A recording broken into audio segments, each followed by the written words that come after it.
Good morning students. आज हमें next topic पढ़ना है will you be my friend.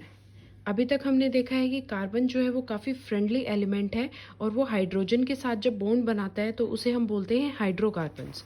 लेकिन कार्बन सिर्फ हाइड्रोजन के साथ ही नहीं, और भी एटम्स के साथ, यानी कि और भी एलिमेंट के एटम्स के साथ वो बॉन्ड बनाने की कैपेसिटी रखता है। अब यहाँ पर हेलोजन्स ऑक्सीजन, नाइट्रोजन और सल्फर के साथ भी कार्बन बॉन्ड बना सकता है। हेलोजन में क्या आ जाएंगे? क्लोरीन, फ्लोरीन, ब्रोमीन, आयोडीन, इस तरीके से मेनली क्लोरीन और ब्रोमीन बॉन्ड बनाएंगे। तो यहाँ पर क्या होगा, हाइड्रोकार्बन चेन में से एक या फिर एक से ज़्यादा जो हाइड्रोजन के एटम्स होंगे वो रिप्लेस हो जाएंगे। और उसे कौन रिप्लेस कर देगा? हेलोजन्स कर देंगे, या फिर ऑक्सीजन या नाइट्रोजन या फिर सल्फर। और वो क्या कहलाएंगे? ये जो रिप्लेस करने वाले एलिमेंट्स हैं सभी, ये क्या कहलाएंगे? हेट्रोएटम्स। अब हेट्रोएटम्स कुछ ग्रुप्स में भी प्रेजेंट होते हैं और उन ग्रुप्स को हम क्या बोल देते हैं? Functional group. अब ये जो हेट्रोएटम होंगे, इनकी वजह से जिस भी कंपाउंड के साथ ये आएंगे, जिस भी हाइड्रोकार्बन चेन में ये अटैच होंगे, उस हाइड्रोकार्बन चेन की ये स्पेसिफिक प्रॉपर्टीज़ को चेंज कर देंगे। अब कोई फ़र्क नहीं पड़ता उस कार्बन की चेन की लेंथ क्या है और नेचर क्या है, लेकिन हेट्रोएटम के आते ही उसकी प्रॉपर्टीज़ चेंज हो जाएंगी। तो हम इनको क्या बोल देते हैं? Functional group. अब यहाँ पर जितनी भी फ्री वैलेंसीज दिखा रखी हैं, यहाँ पर देखो इसकी वैलेंसीज दिखा रखी हैं। ये इसका मतलब क्या है? ये दोनों साइड से बॉन्ड बनाएगा, ये एक साइड से बॉन्ड बनाएगा। तो यहाँ पर इसके अकॉर्डिंग ये किसी भी कार्बन चेन में अटैच हो जाते हैं। अब ये जो फंक्शनल ग्रुप हैं, ये चेन में कैसे अटैच होते हैं?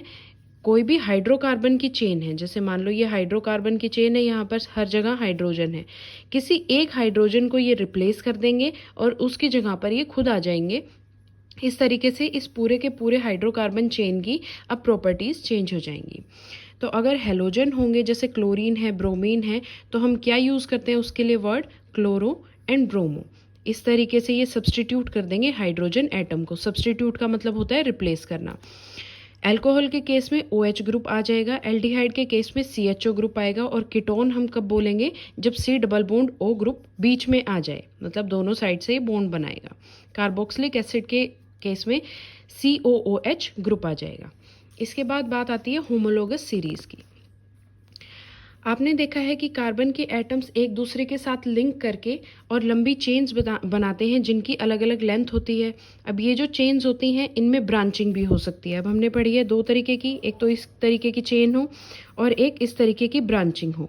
यहाँ पर भी कार्बन आ जाए, तो यहाँ पर हमने ब्रांचिंग देखी है और स्ट्रेट चेन की फॉर्म में भी देखी है, कुछ रिंग्स की फॉर्म में भी प्रेजेंट होते हैं।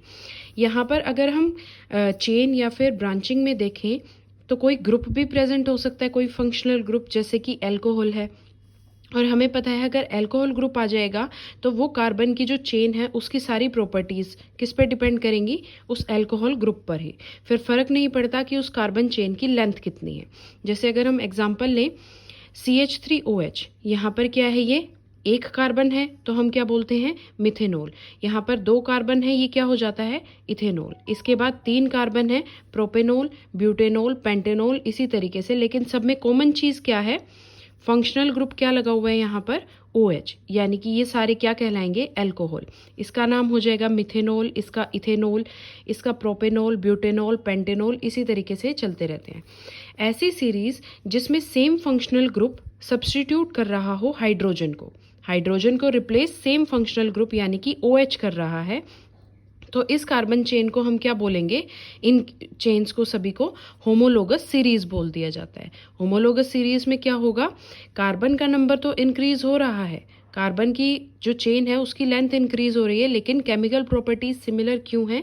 क्योंकि हर जगह पर सिर्फ OH ग्रुप ही आ रहा है, यानी कि ये सभी अल्कोहल्स हैं। अब अगर हम होमोलोगस सीरीज को देखें, टेबल 4.2 में आपने देखा था मीथेन, इथेन, प्रोपेन, ब्यूटेन, ये सभी आपको दे रखे थे, यानी कि सभी के सभी एल्केन्स दे रखे थे। अब अगर आप CH4 और C2H5 में डिफरेंस देखते हो, यहाँ पर कार्बन का नंबर 1 से इंक्रीज हो रहा है और हाइड्रोजन का नंबर 2 से इंक्रीज हो रहा है। इसका मतलब कार्बन 1 बढ़ रहा है और हाइड्रोजन 2 बढ़ रहे हैं। तो यहाँ पर हमने डिफरेंस जब देखा तो हमें क्या डिफरेंस मिला? CH2 यूनिट का डिफरेंस मिला। फिर हम अगर इथेन और प्रोपेन के बीच में डिफरेंस देखते हैं तो यहाँ पर भी C2 से C3 हो रहा है, यानी कि एक कार्बन बढ़ रहा है और H6 से H8 हो रहा है, यानी कि फिर से 2 हाइड्रोजन बढ़ रहे हैं। इसका मतलब यहाँ पर भी डिफरेंस क्या है, CH2 यूनिट का।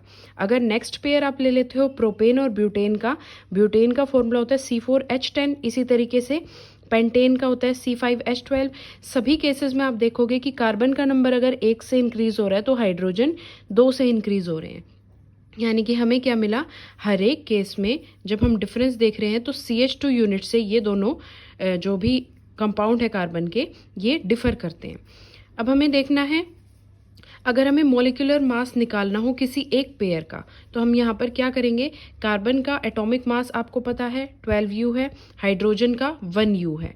और जब मॉलिक्यूलर मास निकालते हैं, यानी कि जब हम पूरे मॉलिक्यूल का मास निकालेंगे, तो हम क्या करते हैं, जितने भी एटम्स हैं उन सभी का एटॉमिक मास हम सम करते हैं उसके एटॉमिक मास का। इसी तरीके से अगर हम एल्कीन्स के केस में देखें, एल्कीन के केस में क्या होता है, फर्स्ट मेंबर अगर आप देख लेते हो इथीन है, इथीन में क्या होगा, इथीन का फॉर्मूला क्या हो जाएगा, C2H4। ठीक है। इसी तरीके से यहाँ पर प्रोपीन का हो जाएगा C3H8, ब्यूटीन का हो जाएगा C3H6, आपका ब्यूटीन का हो जाएगा C4H8 और पेंटीन का हो जाएगा C5H10। अब यहाँ पर भी अगर आप डिफरेंस देखते हो तो यहाँ पर क्या हो रहा है, C3 से C4 पे जा रहे हो, कार्बन तो 1 इंक्रीज हो रहा है, लेकिन हाइड्रोजन 6 से 8 हो रहा है, यानी कि हाइड्रोजन के भी 2 एटम्स यहाँ पर बढ़ रहे हैं। जैसे हमने एल्केन्स के केस में देखा था, वैसा ही एल्कीन्स के केस में हो रहा है। अब हमें देखना है कि क्या कोई यहाँ पर कार्बन के नंबर में और हाइड्रोजन एटम्स के नंबर में रिलेशन है। जनरल फॉर्मूला जब हम बनाते हैं तो आपको एक चीज़ याद रखनी है, जब हम एल्केन्स की बात करेंगे, एल्केन्स की बात करते हैं यानी कि सिंगल बॉन्ड आता है, वहाँ पर जो हम जनरल फॉर्मूला यूज़ करते हैं वो होता है CnH2n+2। अब ये n क्या है, नंबर ऑफ कार्बन एटम्स, ये क्या हो सकते हैं 1 2 3 4 कुछ भी हो सकते हैं। जब बात आती है एल्कीन्स की, एल्कीन्स के केस में होगा डबल बॉन्ड, डबल बॉन्ड होने के बाद आप जो जनरल फॉर्मूला यूज़ करोगे वो करोगे CnH2n। और अगर हम बात करते हैं एल्काइंस की, एल्काइंस का मतलब जिसमें ट्रिपल बॉन्ड है, वहाँ पर जो जनरल फॉर्मूला यूज़ होगा वो होगा CnH2n-2। अगर हम एक को कैलकुलेट करके देखते हैं, मान लो कार्बन का नंबर यहाँ पर 2 है, C2H2 × 2 + 2, तो हमारे पास क्या आ जाएगा C2H4 + 2 6। इसी तरीके से यहाँ पर अगर सेम हम लेते हैं, कार्बन का नंबर 2 रखते हैं, C2H2 × 2, हमारे पास क्या आ गया C2H4। अब हम एल्काइंस के केस में अगर करके देखते हैं तो एल्काइंस के केस में क्या हो जाएगा C2H2 × 2 - 2, यानी कि यहाँ पर क्या आ गया 4 - 2 2। तो यहाँ पर क्या हो रहा है, जब हम एल्केन्स की बात कर रहे हैं तो 2 कार्बन के साथ 6 हाइड्रोजन अटैच हो रहे हैं, एल्कीन्स में 2 कार्बन के साथ 4 हाइड्रोजन अटैच हो रहे हैं, और एल्काइंस में 2 कार्बन के साथ 2 ही हाइड्रोजन अटैच हो रहे हैं। अब हमने मॉलिक्यूलर मासेस को देखा, जैसे ही हम कार्बन का नंबर बढ़ाते जाएंगे तो मॉलिक्यूलर मास भी सीरीज में इंक्रीज होता जाएगा। तो यहाँ पर जो इनकी फिजिकल प्रॉपर्टीज़ है उसमें हमें ग्रेडेशन देखने को मिलेगी। ऐसा इसलिए होता है क्योंकि मेल्टिंग और बॉइलिंग पॉइंट इंक्रीज हो जाता है जैसे ही मॉलिक्यूलर मास इंक्रीज होगा। और फिजिकल प्रॉपर्टीज़ जैसे कि सॉल्युबिलिटी है, सॉल्युबिलिटी का मतलब पर्टिकुलर सॉल्वेंट में डिजोल्व होने की जो कैपेसिटी है, उसमें भी सिमिलर ग्रेडेशन हमें देखने को मिलेगी।